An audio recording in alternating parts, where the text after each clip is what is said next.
My dear students, welcome to the class. आइए एक case study को समझते हैं.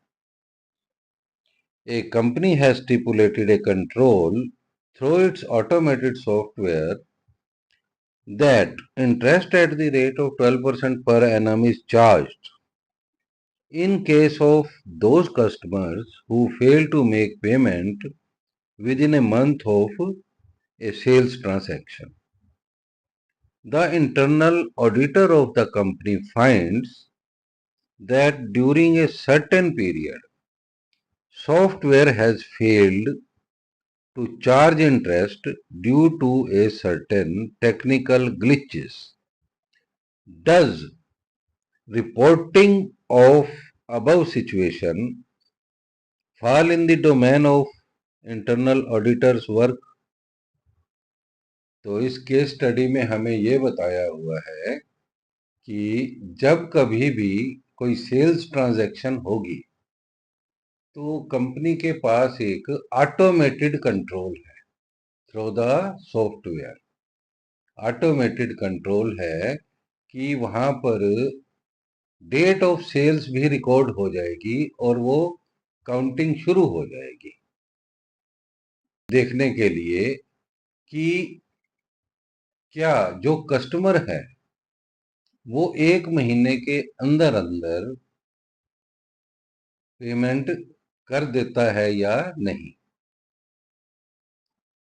तो अगर तो वो पेमेंट कर देता है तो सॉफ्टवेयर उसे क्रेडिट कर देगा कस्टमर को. लेकिन अगर वो एक महीने में पेमेंट नहीं करता तो वो सॉफ्टवेयर 12% पर एनम के हिसाब से इंटरेस्ट को कैलकुलेट करेगा और कस्टमर को डेबिट कर देगा फर्दर. ठीक है, बहुत बढ़िया कंट्रोल है. लेकिन जो कंपनी का इंटरनल ऑडिटर है उसने अचानक पाया कि ड्यूरिंग ए सर्टेन पीरियड जो वो सॉफ्टवेयर है किसी टेक्निकल कारण की वजह से फेल हो गया. टेक्निकल कारण की वजह से ये कंट्रोल हो गया फेल.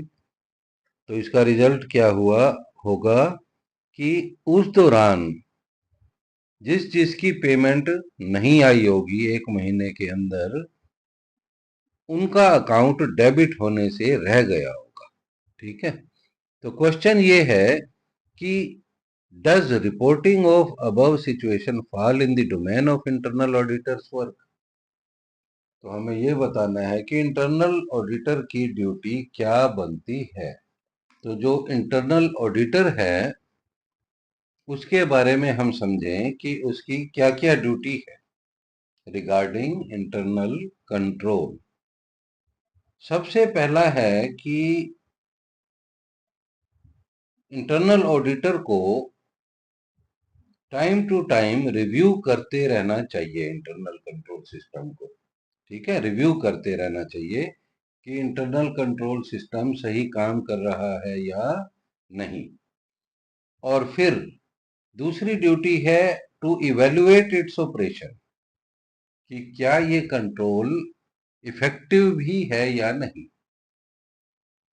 पहली बात तो ये रिव्यू करना है कि क्या ये कंट्रोल सही है, सही लगाया हुआ है, रिव्यू करना है. क्योंकि जब कंट्रोल लगाए जाते हैं उस वक्त जो है सिचुएशन कुछ होती है लेकिन टाइम टू टाइम सिचुएशन तो चेंज होती रहती है ना. इसलिए रिव्यू करते रहना पड़ता है इंटरनल ऑडिटर को कि क्या इंटरनल कंट्रोल सिस्टम जो है सही है. और अगर सही है तो फिर साथ में इवेल्युएट करो इसकी ऑपरेटिंग इफेक्टिवनेस को भी कि क्या सही से ऑपरेट भी कर रहा है या नहीं. और अगर मान लो इंटरनल ऑडिटर को लगता है कि कहीं कोई कमी है तो ये उसकी ड्यूटी है कि फिर वो रिकमेंड करे मैनेजमेंट को कि इसको इम्प्रूव करो.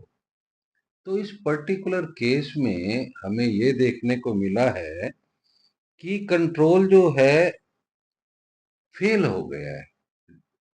तो कंट्रोल फेल होने का मतलब है कि जो सिस्टम है इसने रिकॉग्नाइज नहीं किया उन कस्टमर्स को जो जिनका जो है टाइम पे पेमेंट नहीं आई.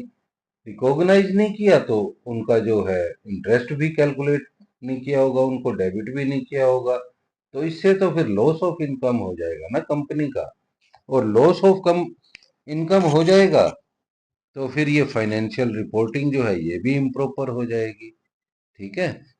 सो इन इन सच ए case he should definitely report to the management.